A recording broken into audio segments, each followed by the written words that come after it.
Hello friends, welcome to KV special channel. आप सब जानते हो मैंने अपने चैनल पर न्यू कोर्स स्टार्ट किया है BES 126 नॉलेज एंड करिकुलम, जो बीएड सेकेंड ईयर स्टूडेंट्स के लिए, चाहे वो कहीं से भी बीएड कर रहे हैं, उन सब के लिए बहुत ज़्यादा इम्पोर्टेंट एंड हेल्पफुल रहेगा। और यूनिट 1 एंड यूनिट 2 का वीडियो मैंने ऑलरेडी अपलोड कर दिया है। यूनिट 3 के फर्स्ट पार्ट की वीडियो मैंने अपलोड कर दी है। अगर अभी तक नहीं देखी तो ज़रूर देखिएगा। प्लेलिस्ट का लिंक मैं आप लोगों को डिस्क्रिप्शन बॉक्स में प्रोवाइड कर दूंगी। आज जो हम देखेंगे बेटा, वो देखेंगे हम conceptual logical perspective of education and social perspective on education. जो आपका पार्ट्स वाला क्वेश्चन आता है ना, उसमें अक्सर पर्सपेक्टिव्स पूछ ले जाते हैं, और ये वाला क्वेश्चन जो है ना आपका पूछा जा चुका है। साथ में सोशल पर्सपेक्टिव ऑन एजुकेशन भी देखना चाहेंगे, क्योंकि हो सकता है कि आपसे ये भी पूछ लिया जाए। तो जो भी हम करेंगे ना, वो एग्जाम पर्सपेक्टिव से करेंगे, क्योंकि आपका जो एग्जाम है वो कब है, मार्च में ही है। इस वजह से टाइम की शॉर्टेज होते हुए जो भी आपके वेरी वेरी इंपॉर्टेंट क्वेश्चन है, या प्रीवियस ईयर क्वेश्चन पेपर्स में जितने भी क्वेश्चन पूछे गए हैं, तो उन सबको हम डिटेल में करेंगे, और साथ में उनसे मिलते जुलते कुछ टॉपिक्स और कवर करेंगे, ताकि आप जो है, चाहे इस साल पेपर दो, चाहे आप नेक्स्ट ईयर पेपर दो, ये सारी चीज़ें आपके लिए हमेशा हेल्पफुल रहेगी, हमेशा ये इम्पोर्टेंट रहेगा, और हमेशा ये पेपर में आता रहेगा। तो ज़्यादा वक्त ना गवाते हुए बेटा, देखते हैं conceptual logical perspective of education.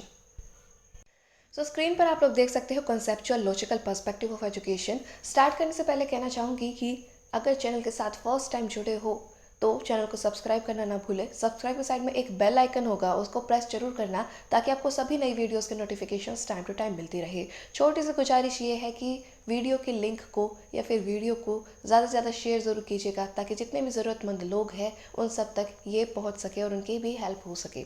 तो अगर किसी ग्रुप से जुड़े हो बीएड के, तो ज़रूर वीडियो को शेयर ज़रूर कीजिएगा।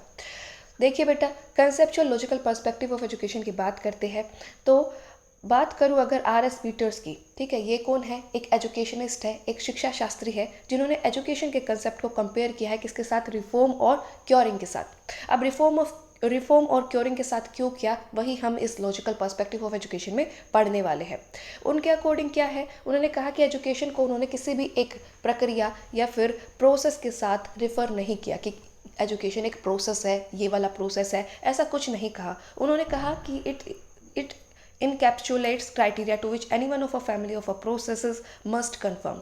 कहा कि एक क्राइटेरिया है, एक ऐसा क्राइटेरिया है जिसमें चाहे कोई भी प्रोसेस है, वो सब उसको कंफर्म करेगा, वो सब उसको मानेगा। तो इस वजह से कहा गया है एजुकेशन को क्या? Reform. According to him, education as initiation is to regard process of education as task relative to achievement. Initiation is meant as initiating the child into a kind of life, a culture that is considered worthwhile।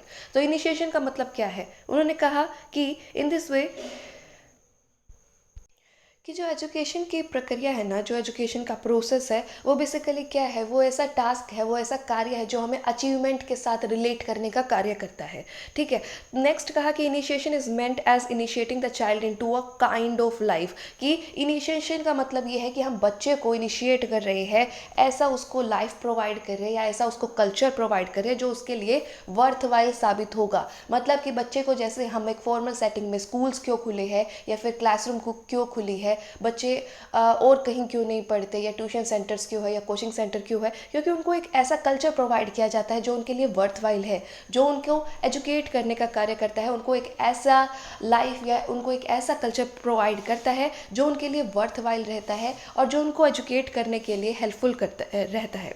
Education involves essentially processes which intentionally transmit what is valuable in an intelligible and voluntary manner and which create in the learner a desire to achieve it। तो यही कहा गया है कि education के अंदर क्या है? एजुकेशन के अंदर कुछ प्रोसेसेस है, कुछ बहुत ज़्यादा प्रोसेसेस है जो हम क्या करते हैं, जिसके अंदर हम इंटेंशनली, हम डेलिब्रेट एफर्ट्स करते हैं, हम डेलिब्रेटली ट्रांसमिट करते हैं कुछ इंटेलिजिबल मैनर में कोई भी चीज़ हुई, ठीक है। हम बच्चों को पढ़ाते हैं, वॉलंटरी मैनर में पढ़ाते हैं। अब ये तो नहीं है ना कि हम सारी जो लर्निंग करा रहे हैं बच्चे को पता ही नहीं और सारी लर्निंग हो गई, बच्चा स्कूल में आया और आपने कुछ किया भी नहीं और बच्चा पढ़ के चला गया, ऐसा तो नहीं होता। आपके पास एक सेट ऑफ करिकुलम होता है, सेट ऑफ नॉलेज होता है, एक कंटेंट होता है, कुछ मेथड्स होते हैं। तो सारी चीज़ें क्या होता है? वॉलंटरी होता है, ठीक है। सारी चीज़ें कैसी होती है? सारी चीज़ें आप करते हो, इंटेलिजिबल मैनर में होती है, वैल्यूएबल होती है।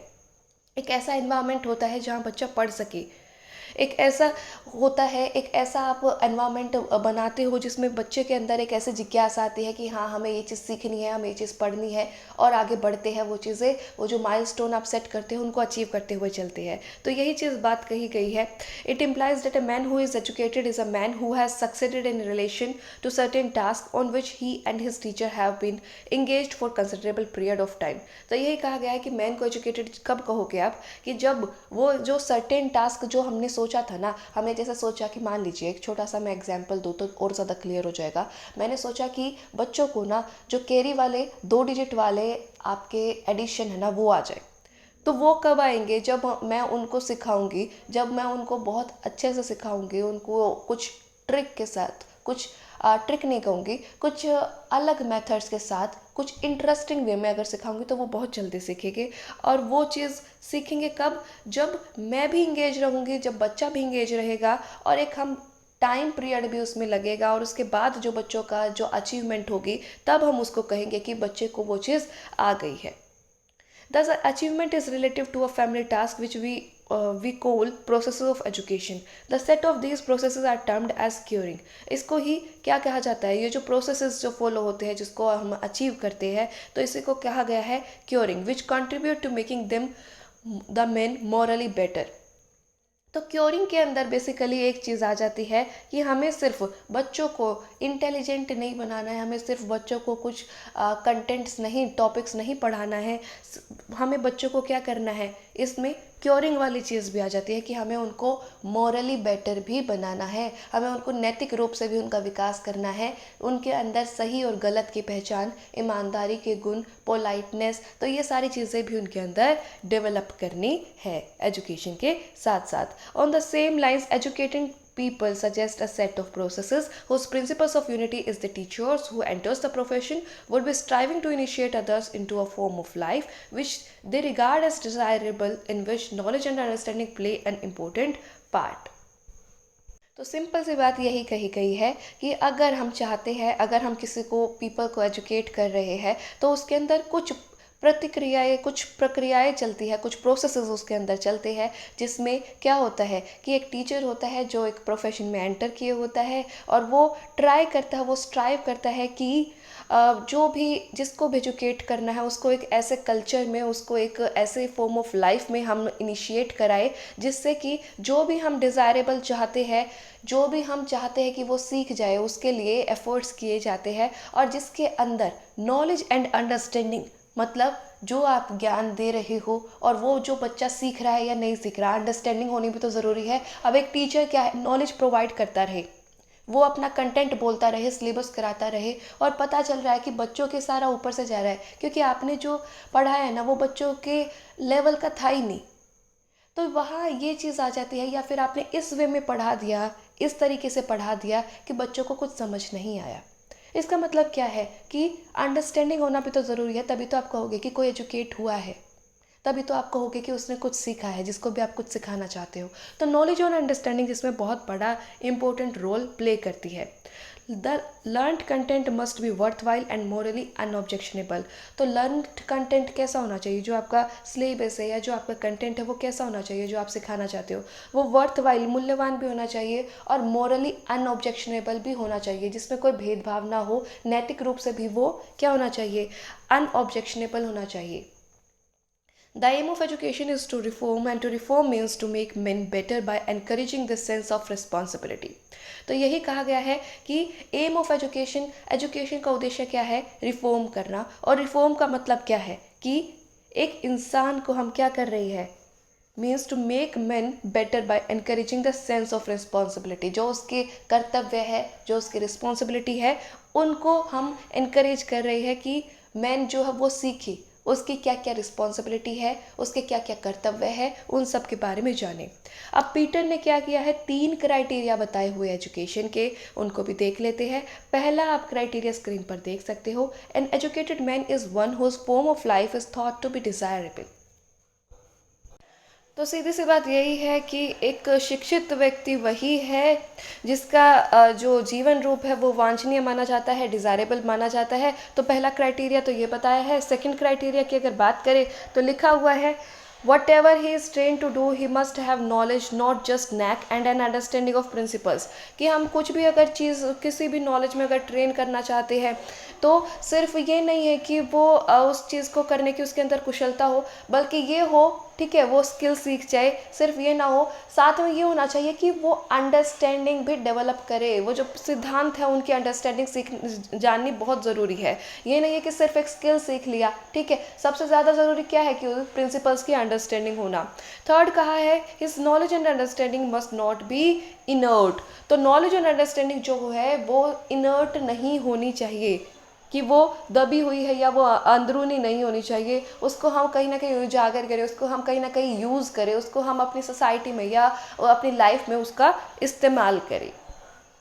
सो स्क्रीन पर आप लोग देख सकते हो, सिंपली यही कहा गया कि हम किसी को भी एजुकेटेड इसलिए नहीं कहेंगे कि किसी ने स्किल की मास्टरी कर ली है, बल्कि ज़रूरी ये है कि जो भी आपका बॉडी ऑफ नॉलेज है या जो भी आपके जो भी फैक्ट्स है उन सब की एक कंसेप्चुअल स्कीम वो फॉर्म करे, उन सब की एक कंसेप्चुअल स्कीम वो फॉर्म करे और उसके बाद सीखे। मतलब क्या है कि अंडरस्टैंडिंग ऑफ प्रिंसिपल बहुत ज़्यादा ज़रूरी है for the organisation of facts. और एक चीज़ और ज़रूरी है वो ये कि अंडरस्टैंडिंग कैसे हो, रीज़न वाई करके, कि ये चीज़ क्यों हुई। अगर कोई भी चीज़ आप सीख रहे हो और आप चीज़ जानना चाहते हो कि ऐसा क्यों हुआ, तो जो आपकी अंडरस्टैंडिंग होगी वो डेफिनेटली वो आपकी बहुत ही हाई लेवल की होगी, क्योंकि आप लोग उस चीज़ के बारे में उसके पीछे तक जा रहे हो, जानना चाहते हो कि ये चीज़ ऐसा क्यों हुई। तो यही है आपका लॉजिकल पर्सपेक्टिव के बारे में बेटा। और अगर आगे बात करें तो यही चीज़ है कि अगर कोई भी चीज़ आप देख रहे हो या कोई भी चीज़ पढ़ रहे हो तो उसको हम एविडेंस के माध्यम से, उसको हम जो भी एजम्पशंस हैं उनको एविडेंस खोज करके और उसके बाद हम उसका निरीक्षण करके उसके बाद एक फाइनल उस पर आए कि डिसीजन पर या कंक्लूजन पर कि ऐसा ये इस वजह से हुआ। तो ये जब चीज़ें हम लगाना शुरू करेंगे, साइंटिफिक थिंकिंग हम डेवलप करेंगे, चीज़ों को साइंटिफिकली पढ़ना शुरू करेंगे, चीज़ों को साइंटिफिकली देखना शुरू करेंगे, तो आपकी जो एजुकेशन होगी वो काफ़ी क्या होगी, लॉजिकल वे में होगी। नेक्स्ट यही कहा गया है, कि education is of the whole man, is not simply a protest against too much of specialized training. It is a conceptual connection between education and seeing what is being done in a perspective that is not too limited। तो education of the whole man का मतलब यही है कि सिर्फ हमें क्या नहीं करना, सिर्फ हमें एक पार्ट डेवलप नहीं करना कि सिर्फ हमें इंटेलिजेंटली उनको दिमागी रूप से ही बच्चे को, सिर्फ हमें ये नहीं है कि सिर्फ आप कॉग्निटिव वे में ही बच्चों को अच्छा बना रही है। उसमें हमें क्या करना है, साथ में क्या होना चाहिए कि बच्चा जो है वो मॉरली बेटर भी बने, बच्चा जो है वो सही और गलत का भी पहचान करे, बच्चा जो है वो साइंटिफिकली थिंकिंग को भी अडॉप्ट करे, उसके अंदर अंडरस्टैंडिंग हो, चीज़ों को वो रटे ना, चीज़ों को वो समझे, चीज़ों को वो परखे, खुद करे, रीज़न वाई के थ्रू वो चीज़ सीखे। तो यही चीज़ बताई गई है। स्क्रीन पर आप लोग देख सकते हो सोशल पर्सपेक्टिव ऑन एजुकेशन। तो इतना कुछ मुझे लगता नहीं है कि इसके बारे में आपको बताना पड़ेगा, क्योंकि ये चीज़ें आप लोग खुद से भी बना करके लिख सकते हो। थोड़ा सा यहाँ पर बताना चाहूँगी कि जो आपका स्कूल है वो एजेंसी ऑफ सोशलाइजेशन है। ये सब लोग आप जानते हो कि स्कूल क्या है, सामाजिकरण की एक एजेंसी है। और एजुकेशन जो है वो सोशल चेंज लाता है, समाज में बदलाव लाने का कार्य करता है, समाज को नियंत्रण करने का कार्य करता है। How culture of a society impacts the kind of education children receive. तो किस तरीके से सोसाइटी का जो कल्चर है वो बच्चे की एजुकेशन को इम्पैक्ट करता है, उसके ऊपर प्रभाव डालता है। किस तरीके से जो कंटेंट और मेथोडोलॉजी एजुकेशन में फॉलो होते हैं वो सोशल एंड कल्चरल कंटेक्स्ट होते हैं। इसका मतलब क्या है कि जो हमारे जो पूर्वज थे या जो हमारे माता पिता थे, उन टाइम पर जो मेथड्स फॉलो होते थे एजुकेशन के वो अलग थे, आज के टाइम में अलग है। पहले इतना कंप्यूटर का रोल नहीं था, आज बहुत ज़्यादा है, ठीक है, मल्टीमीडिया का रोल बहुत ज़्यादा हो गया है। तो ये सारी चीज़ें हैं कि किस तरीके से जो एजुकेशन है ना वो सोशल एंड कल्चरल कंटेक्स्ट के ऊपर भी डिपेंड करती है। कि पहले जो था वो चॉक एंड टॉक मेथड था, सिर्फ आए टीचर ने सारा जो है ब्लैक बोर्ड पर पढ़ा दिया, लेक्चर मेथड के थ्रू कर दिया। लेकिन अब इतनी सारी मेथडोलॉजी आ गई है, इतने सारे मेथड्स है, कहीं play way method, Montessori method और इतने सारे नए नए मेथड्स और इजाद होते हैं। साथ ही में जो योगदान रहा है मल्टीमीडिया का, जो योगदान रहा है, जो भी आप स्लाइड्स में बच्चों को पढ़ाते हो, ठीक है, या जो आप कंप्यूटर का यूज़ करते हो या जो वीडियोस बच्चों को दिखाते हो, जिस तरीके से आज की शिक्षा हो गई है, तो वो सारी चीज़ें आप इस पर्सपेक्टिव ऑन एजुकेशन के अंदर डाल सकते हो। और जैसा मैं स्टार्टिंग से ही कहती हूँ कि कोई ज़रूरी नहीं है कि आपको जो भी इसमें कंटेंट में लिखा हुआ है वही चीज़ आपको लिखने की ज़रूरत है, ऐसा कुछ भी ज़रूरी नहीं होता। आप खुद से बिना इससे भी ज़्यादा बेहतर बना करके आ सकते हो। तो यही सारी चीज़ें आप लिख करके आ सकते हो कि किस तरीके से जो सोसाइटी है वो एजुकेशन को इम्पेक्ट करती है, किस तरीके से समाज के अकॉर्डिंग हमें शिक्षा को भी बदलना पड़ता है। और साथ ही में आप ये चीज़ भी इसमें ऐड कर सकते हो कि हमें क्या है कि हम जो सोसाइटी में रहते हैं वहाँ पर हमें किस तरीके से एक दूसरे के साथ मिलजुल कर रहना पड़ता है। तो एजुकेशन इस टाइप की होनी चाहिए जो हमें सोसाइटी में रहने लायक बनाए, जो हमें बताए हमारे जो भी कर्तव्य है, हमें किस तरीके का आचरण रखना चाहिए, हमें किस तरीके का व्यवहार अपना रखना चाहिए जो यूनिवर्सली एक्सेप्टेड हो। ठीक है, हमें किस तरीके से सोशल ग्रुप में अपना रिलेशन बना करके रखना है, किस तरीके से रहना है। तो ये सारी चीज़ें भी, क्योंकि कम्युनिटी में अगर रहना है तो लोगों के साथ घुलना मिलना पड़ता है, सबके साथ हमें अच्छे से बना कर रखना पड़ता है। किस तरीके से हमारा व्यवहार जो है वो बिल्कुल करेक्ट हो, यूनिवर्सली एक्सेप्टेड हो, या फिर बच्चे जो है वो क्राइम, ड्रग अब्यूज़ इन सब से दूर रहे, एक अच्छा रिलेशन सबके साथ स्थापित करे, समाज में अच्छे से रहे। तो ये सारी चीज़ें इसके अंदर डाल सकते हो। मुझे नहीं लगता है इसमें मुझे सारा बुकिश लैंग्वेज कवर करने की ज़रूरत है। तो ये सारी चीज़ें ना आप खुद से बना करके आ सकते हो। तो ये वाली यूनिट यहीं ख़त्म करते हैं। नेक्स्ट जो वीडियो आएगी ना वो यूनिट 4 के ऊपर आएगी। तो आशा करती हूँ आप लोगों को अच्छे से क्लियर हो गया होगा टॉपिक। अगर नहीं हुआ है, कोई भी डाउट है, तो कमेंट बॉक्स में बिल्कुल पूछ सकते हो, मैं रिप्लाई ज़रूर करूँगी। आपने ये वीडियो देखी उसके लिए thank you so much and all the best for your future. Video को ज़्यादा से ज़्यादा शेयर ज़रूर कीजिएगा and thank you so much.